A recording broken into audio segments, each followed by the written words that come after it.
सोनम के घर फूलमती नाम की एक नौकरानी काम करती थी। उसके नैन नक्श बहुत सुंदर थे, बस रंग से वो काली थी। एक दिन, सोनम दीदी, आप कितनी सुंदर है और इतनी गोरी भी। काश मैं आपके जैसी गोरी होती। अरे लेकिन देख ना, कितनी मोटी हूं मैं। मुझे तो पड़ोस की रानी अच्छी लगती है। देखने में गोरी, नैन नक्श अच्छे और दुबली भी कितनी सुंदर लगती है। फूलमती के मन में सोनम की बात घर कर जाती है। वो सोचती है कि उसे नहीं पता था कि सोनम को भी अपने से शिकायत होगी। अरे फूलमती, ये क्या किया? सब्जी में इतना तेल। वैसे भी मैं इतनी मोटी हूँ, ये खाना खाकर तो कभी जिंदगी में पतली नहीं हो पाऊंगी। अरे दीदी, मैं तो आपकी जैसी होती तो कोई शिकायत ही ना थी। गोरी गोरी। अरे गोरी ही तो हूँ, खुद को तो देख। तेरे नैन नक्श, तेरा पतला शरीर। फूलमती, कोई भी खुश नहीं है इस दुनिया में अपने रंग रूप को लेकर। किसी का कुछ न कुछ छूटा ही हुआ है। हाँ दीदी, लेकिन काली तो काली ही होती है ना। अरे शायद तू नहीं समझेगी। काश मैं भी रानी की तरह होती। अच्छा चल, आज रानी खाने पर आ रही है तो कुछ अच्छा बना लेना। तभी वहां रानी आ जाती है। रानी दुबली पतली गोरे रंग की महिला होती है। दोनों सहेलियां बैठकर गप्पे मार रही होती है कि वहां फूलमती खाना लेकर आती है। अरे रानी दीदी, आप कितनी सुंदर है। काश मैं आप ही की तरह होती तो कितना अच्छा होता। शुक्रिया फूलमती, लेकिन तुम्हारे नैन नक्श तो बड़े ही तीखे हैं। हाँ दीदी, लेकिन हूँ तो काली ही ना।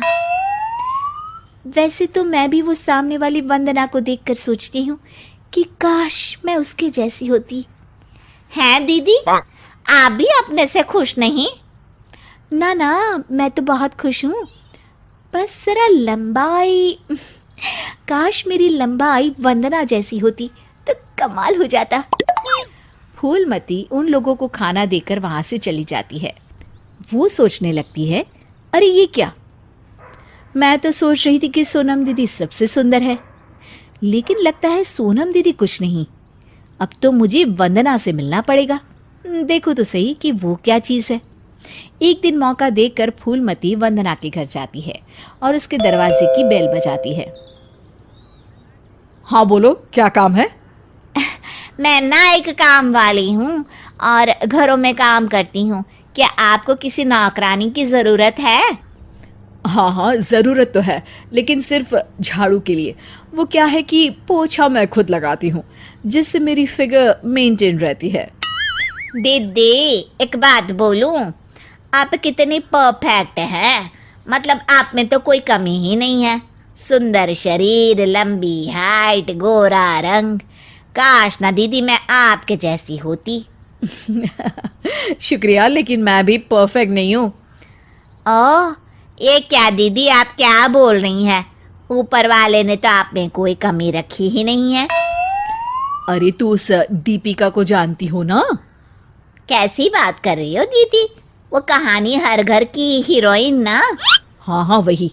उसकी त्वचा देखी है, कैसी दमकती चमकती, और कमर तो कितनी पतली है, हाय। पर दीदी, वो तो हीरोइन है, हीरोइन। वो तो पैदा ही ऐसी हुई होगी। हाँ वही तो, उसको तो भगवान ही ऐसा बनाया होगा, सुंदर, चमकता और दमकता। फूलमती सोचने लगती है, अरे ये क्या, आकांक्षाओं का कोई अंत ही नहीं है। कोई खुश नहीं है खुद से। हर किसी को किसी और जैसा दिखने की चाह है।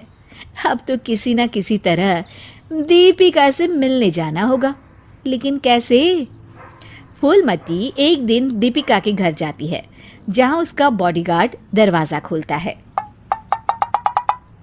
कौन हो तुम और यहाँ क्यों आई हो? मैं ना मैडम से मिलने आई हूँ, कोई बात करनी थी। अरे चलो चलो यहाँ से, ये कोई धर्मशाला नहीं है जो बात करने के लिए आ गई मैडम से। तभी वहां दीपिका आ जाती है। अरे भैया आने दो, फैन होगी मेरी। फूलमती दीपिका के पीछे पीछे उसके घर के अंदर चली जाती है। मैडम, आप तो इतनी सुंदर हो जैसे कि कोई गुड़िया। हाय हाय, त्वचा तो ऐसी जैसे कि मोम। मैडम, काश मैं आपकी जैसी होती। अरे मैं काफ़ी परेशान हूँ अपने रंग रूप को लेकर। एक ही जिंदगी और उसमें भी भगवान ने मुझे ऐसा बना दिया। दीपिका को फूलमती की बात परेशान कर देती है। वो उसे पास बिठाती है और फिर कहती है, देखो, मैं भले ही सुंदर हूँ, लेकिन उसे बरकरार रखने के लिए मुझे बहुत मेहनत करनी पड़ती है। मतलब मेहनत क्यों और कैसे? मैं खाने पीने में हर वो चीज़ नहीं खा सकती जो तुम खा सकती हो। मैं धूप, पानी, हवा, धूल से दूर रहती हूँ, नहीं तो दाने निकल आते हैं। ना जी ना मैडम, मैं तो सारा दिन घूमू हूँ। बारिश में भीगना तो मुझे बहुत ही अच्छा लगे है। अरे महंगी महंगी क्रीम, पाउडर जिस दिन मैं लगाना छोड़ दूँ ना, तो देखो कैसी बुढ़िया सी शक्ल हो जाएगी मेरी। अरे मेरे ये सुंदर होठ, ये तो मैंने सर्जरी से करवाए हैं, जिसका मुझे बहुत ज़्यादा ख्याल रखना पड़ता है। दीपिका की बात सुनकर फूलमती वहाँ से निकल जाती है। वापस आती है सोनम के पास और काम करने लगती है। अरे फूलमती, क्या हुआ? आज बड़ी खुश लग रही है। हमेशा तो परेशान सी रहती थी, अब किसके जैसा लगने की चाह है? किसी की तरह नहीं दीदी, भगवान ने तो मुझे बहुत ही अच्छा बनाया है। मेरे जैसे नैन, नक्श और काया हर किसी को नहीं मिलती। मुझे ना तो कोई महंगी क्रीम लगानी पड़ती है और ना ही खाने पीने में कोई परहेज करना पड़ता है। मौसम कोई भी हो, मैं तो पूरे मज़े लेती हूँ। ना धूल से प्रॉब्लम और ना ही डॉक्टर के चक्कर। तो दीदी, मैं तो अब खुशी रहूँगी ना।